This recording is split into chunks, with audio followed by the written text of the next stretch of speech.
What's up mga ka-okay? Masaya't masaganang buhay po sa ating lahat. Coach, mali po muli. Gardening naman tayo ngayon. At ang isi-share ko sa inyo yung aking magpupunla ng ito. Ito po ay mustasa. Ayun, dami, di ba? Ngayon, ito, kwento ko lang sandali yung aking karanasan. Nung ako'y huling nagpunla. Alam nyo ba, failure.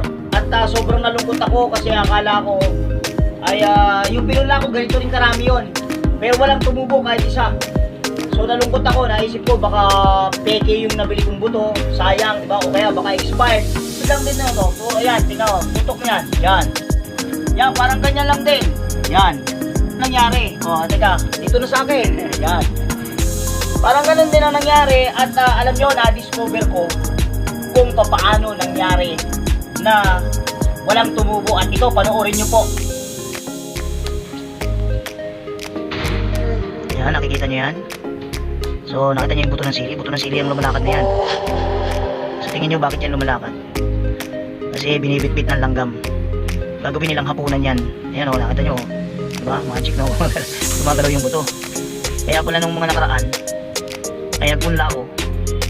Kaya naman pala hindi tumubo. Dahil talagang hindi tutubo kasi ninakaw itong mga langgam na ito. Kasi gagawin nilang mukbang. Gagawin nilang mukbang, ayan. Kaya nila may iakit. Siguro pagtutulong-tulungan nila. Ayan o.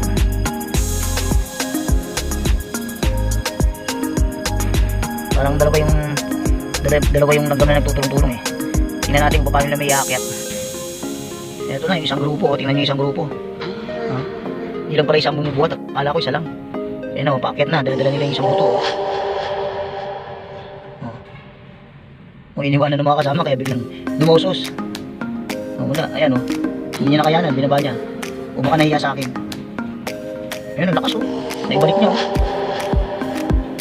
Ito o. Ayan o, nagtulong na, ito na. Ito na o, ayan o. Grabe o, lakas nila. Bit-bit nila yung buto ng sili. Ayan, pababa na, kaya hindi na sila mahirapan kahit bitawan na nila yun. Hindi na bibitawan yung buto. Kaya naman pala hindi tumutubo eh. Ayun, bumagsak na. Ito na. Ito, nakita niya, nagbabayan yan oh. Galing yan dun sa baba, inakyat nila dito sa plastic ng mineral oh. Bayan yan sila oh, yan oh. Nakikita nyo? Yan oh, oops. Yan natin, yan. Sundan natin naman sa pagbaba.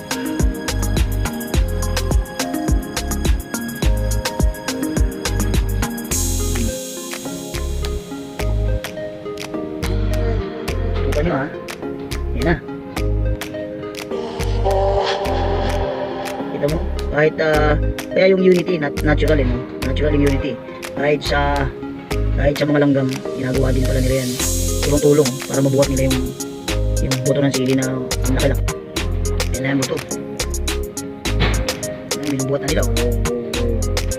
Grabe, lalakas nila. Lakas oh. Tulong-tulong oh. Yan, ito oh. Kanyang bit-bit. Ayan, nakikita nyo ba yan? Kanyang bit-bit oh. Grabe oh. So ayun, panood nyo kung ano nangyari. Grabe, akala ko sobrang nalungkot talaga ako nun. Yung pala, ginawang chibog, ginawang mukbang ng mga langgam na yan. Kaya pala walang tumubo. Ayun po. So ngayon, anong ginawa kong paraan? Ito, bakit ito naging successful ako rito? Ayun, ito. I-share ko sa inyo, ito po yung ginawa ko para kaya ako naging successful dito. Ang ginawa ko, unang-una, tutukan mo dito, yan. Ilagyan ko po yan ng tubig. Ganyan, sa tray, ilagyan nyo ng tubig. Tapos, ang ginawa ko, sige, okay. So, ngayon, nilagyan ko ng tubig yung tray. So, yung mga langgam, hindi na siya makakatawid dyan. Yan. Kasi malulunod siya. Okay. Yan. Tapos ganito po ginawa ko. Tutukan mo. Yan.